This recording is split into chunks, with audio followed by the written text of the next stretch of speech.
Hi folks, I'm Chef Andrew Rochon. I'm here with Chris Renee, a very avid outdoors woman. Myself, I'm a big hunter and angler.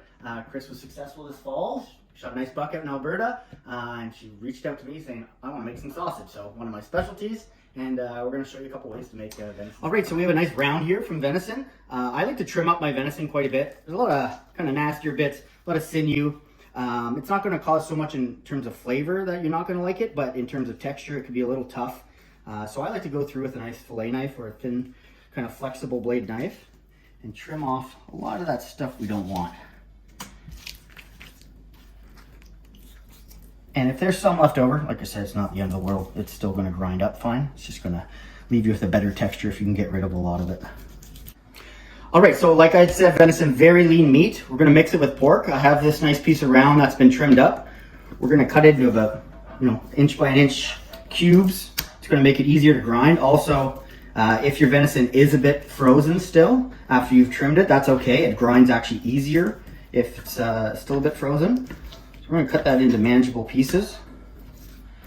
And then after we cube up our venison, we're going to cube up some of this nice fatty pork that we have, and that's going to help add juiciness to your sausage. All right, so we have some nice fatty pork. That bright white fat's going to add, like I said, our juiciness. We're going to cut that into roughly kind of the same cubes. And then when I'm feeding the meat through the hopper of the grinder, I kind of like to go 1 cube for each. So a little bit of pork, a little bit of venison. You don't want 50-50. I like it a little more venison heavy because I like that flavor of the wild game. So I usually go about 70-30%. So 70% venison to 30% pork. And then, so yeah, you kind of add a chunk of pork, a couple pieces of venison, and then when it comes through this first grind, which I'm going to show you, then we mix it together really well with our hands, and then we put it through the second grind. So we have our pork, we'll add to our venison. All right, so we have our meat ready to be grinded. Like I said, 70% venison, a little bit of pork, 30%. We're going to kind of add a few pieces of each at a time. You'll start to see it come out the other end. Spread it around like that. And this is still very coarse, so we do need to grind it at least one more time. That's one thing that's very dependent on your kind of taste and how you like texture of your sausage. For myself, I grind this one more time and then I put it into the casings after I season it. Some people like to put it through the finer grinding plate. That's going to give you a little more smoother texture, but I also find it leads for a sausage to dry out a little more because the fat's so small. So then we're going to mix it by hand. Get that all in there, mix it together, and then we're going to pass that through the larger grinding plate one more time. So we've ground it for the first time. We're going to pass it through again. For our maple garlic sausage, I keep, out of habit, keep saying honey garlic, but I make all my own maple syrup behind the house, so gotta use maple. We're going to start with a good amount of peppercorn, ground peppercorn. As we make our sausage and we add our seasonings, I do have measurements, but sometimes certain things taste different ways or people have different palates.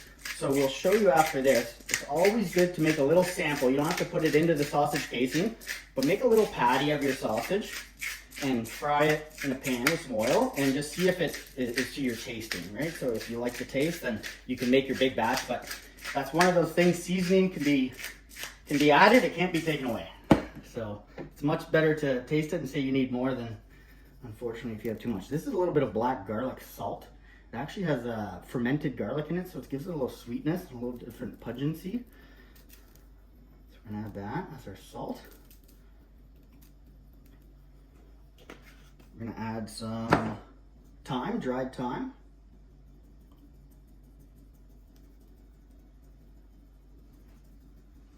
We're gonna add a nice couple tablespoons of garlic.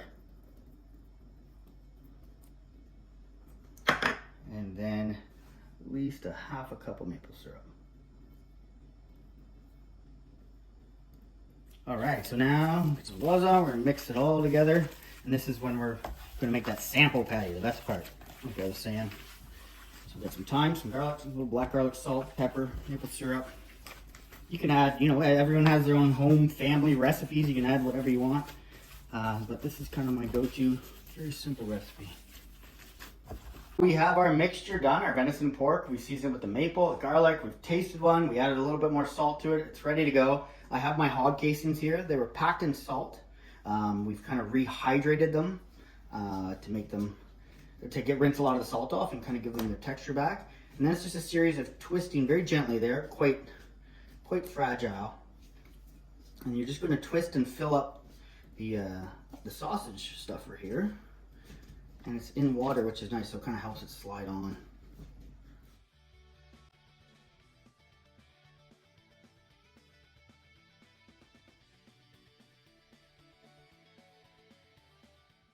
All right, so we've started our first round of maple garlic sausage. We have our hog casing. Gotta be very careful, they're quite tender. I have a foot pedal that allows me to control the pressure and the speed. And then this is where Mrs. Renee is gonna come and help me, because you gotta keep feeding the hopper. But as you get your desired size, for me, it's about like 4 or 5 inch sausage. And then we're gonna stop, we're gonna twist. And then you can drop that down or pinch it with your thumb and then add a little more to the hopper. Like I said, it's going to be much easier with 2 people. And then we keep filling.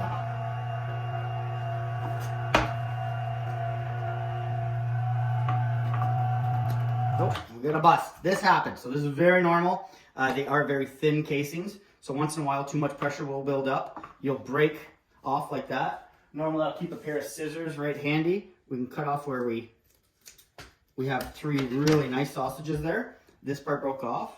I'm going to use my hand. I'm going to pull out the remaining meat, because that's still very good. I'm going to tie a little knot ski.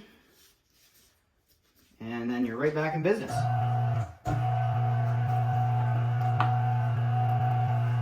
So don't be afraid, it's going to happen, especially as you're learning to make sausage. There will be breaks or bursts in the sausage. It's all part of the process. And there we go. So we got to the end of that. So I'll tie that knot off. Pull out any little extra meat you have. Tie a knot at the end. Pull that through. We got a sausage laying. Nice. At least one so far. We got a lot more to go. But yeah, so there's our honey garlic sausage. Maple. Ow! Not again. Maple garlic. Come on. Keep forgetting I make maple, not honey. So very important part of wild game processing for me is preserving it, right? You know, you want that harvest to last you throughout the year, whether it's fish or big game. A good vacuum sealer is going to help. Nice vacuum sealer bags. We have these nice little size ones. It's a perfect amount for 2 people. And then we're going to take our sausages. We're going to line them up. Yeah, and a good solid seal like that's going to keep ice crystals from forming. That's going to stay good, not freezer burnt. Some of these Cabela's bags I like to use sometimes have the perforated kind of like little slice there, so that when you're ready to eat dinner, you just rip it right open and ready to go. So there's the first of Chris is maple garlic, not honey garlic, and then we're going to go on to the mild Italian sausage next.